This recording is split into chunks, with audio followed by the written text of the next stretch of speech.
On July 9th, 1776, a reading of the Declaration of Independence sparked one of the most iconic moments in New York City history.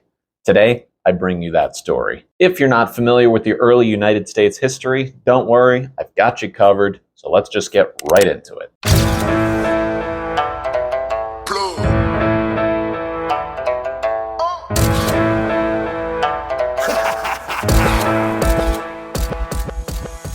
From 1754 to 1763, the British and the French engaged in a military conflict on American soil. In America, we call that conflict the French and Indian War. 2 years into this military conflict, Great Britain just straight up declared war on France in what became known as the 7 Years' War.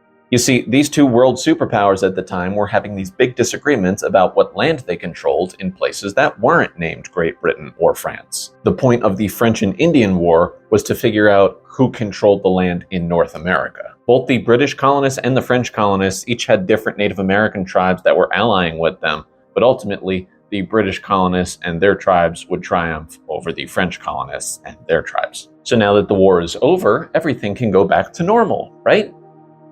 Not exactly. When the French and Indian War ended, 10,000 British soldiers stayed in America.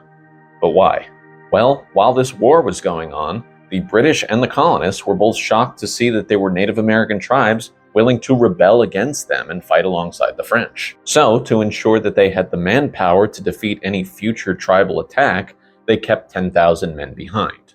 However, this was expensive. The British got a little creative, and one of the consequences fell on March 22nd, 1765, when British Parliament passed the Stamp Act. The Stamp Act was a tax on the colonists that would help pay for the spare army personnel. The tax, in the form of a stamp, would be on all legal papers that circulated through the colonies.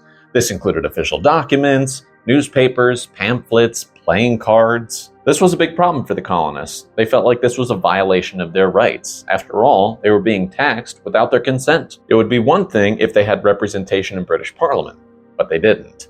And this led to the ever-popular rally cry, "No taxation without representation."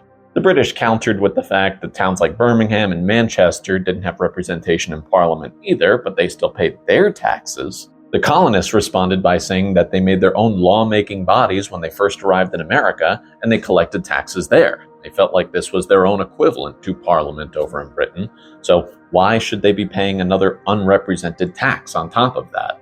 One member of Parliament finally stepped forward to bat for the colonists. His name was William Pitt.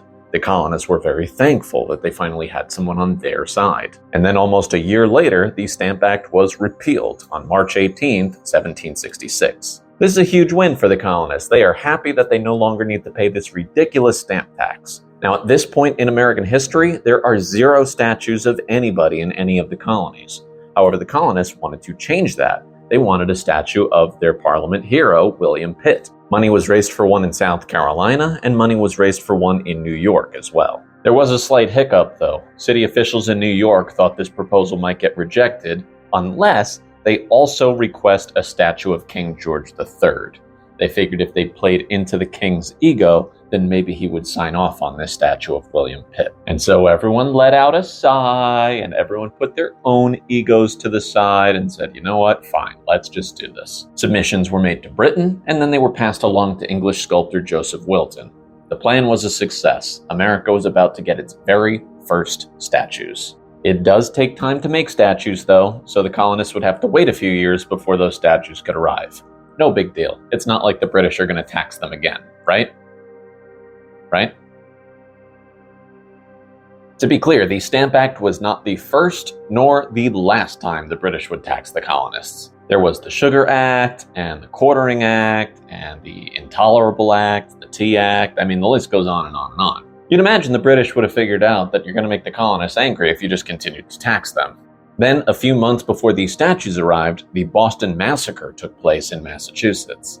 The Boston Massacre was when there was this crowd of a couple hundred people out on a street in Massachusetts, and they were yelling insults at British soldiers. The British soldiers responded by killing 5 of those people. Needless to say, tension in the colonies, it's pretty high. And then those statues started to come in. The first William Pitt statue arrived in South Carolina on July 5th, 1770. On August 16th, so about a month later, New York got its first statue.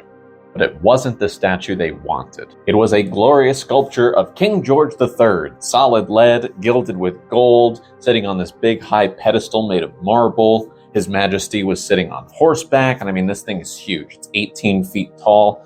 Nothing about this statue represents how New Yorkers actually feel about the king, though. And to make matters worse, they were placing this statue where the colonists were hoping to keep the statue of William Pitt, which was in Bowling Green Park.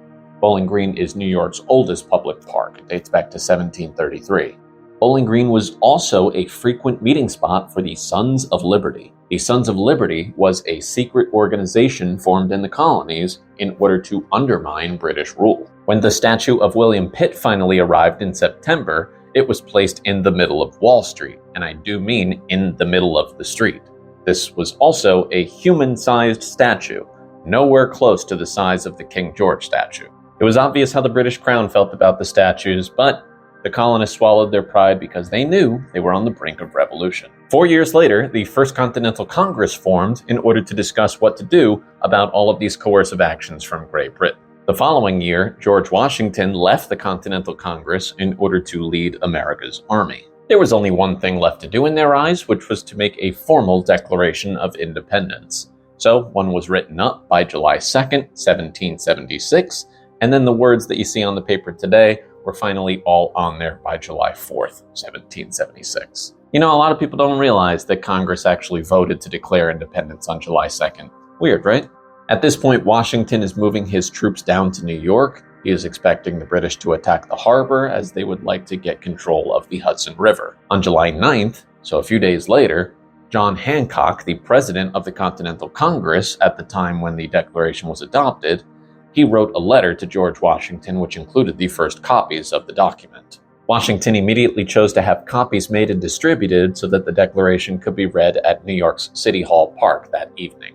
At 6 p.m., units of the Continental Army and citizens of New York gathered to hear the words of their Congress read by General George Washington. This document listed 27 grievances against the king, and the one line that resonated with everybody said, "A prince whose character is thus marked by every act which may define a tyrant is unfit to be the ruler of a free people." The Declaration concludes with the word honor. Without missing a beat, the Sons of Liberty who were at this reading begin marching down Broadway. Half a mile away was Bowling Green Park, and the person that Americans hated the most at this exact moment was memorialized at that park.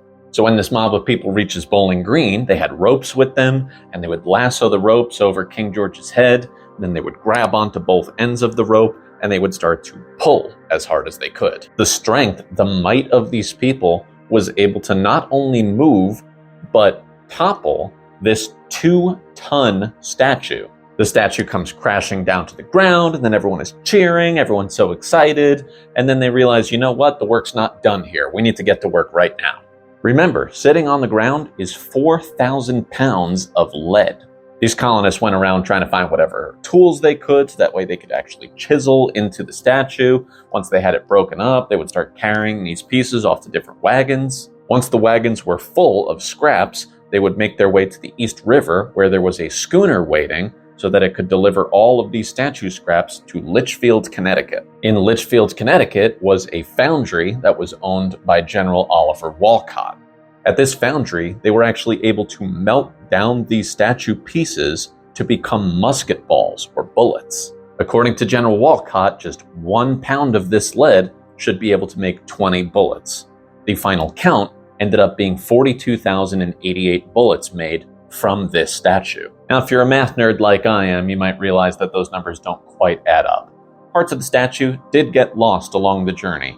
However, it's also totally plausible that the British would just lie about the weight of this statue to begin with, just to make it seem more impressive. Regardless, it's time for war. Thanks for the free bullets. Over the next 7 years, the American Revolutionary War was fought and won by the United States, granted with help from the French. And just like New York's role in the war started at Bowling Green, it also ended at Bowling Green. November 25th, 1783 is a day known as Evacuation Day.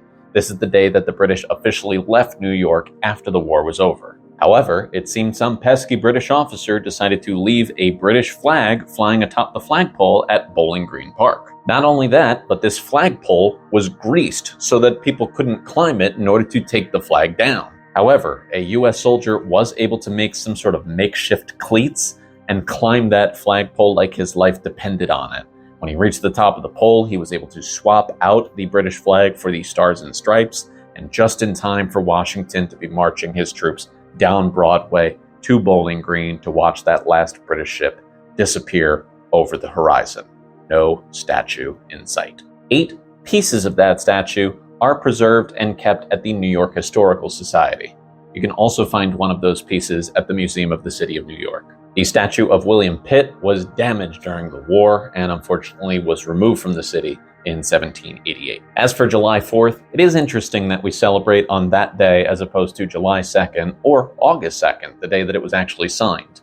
But there's something about the ordering of the words 4th of July, isn't there? Interesting fact, July 4th, 1826, so 50 years later, both John Adams, the second president of the United States, and Thomas Jefferson, the author of the Declaration of Independence and third president of the United States, both died just hours apart from one another. So that's going to do it, folks. Next week, you can expect an episode of my Canyon of Heroes series, which is dedicated to people who have received a ticker tape parade here in New York City. If you'd like to see certain kinds of videos in the future, feel free to drop them in the comment section below.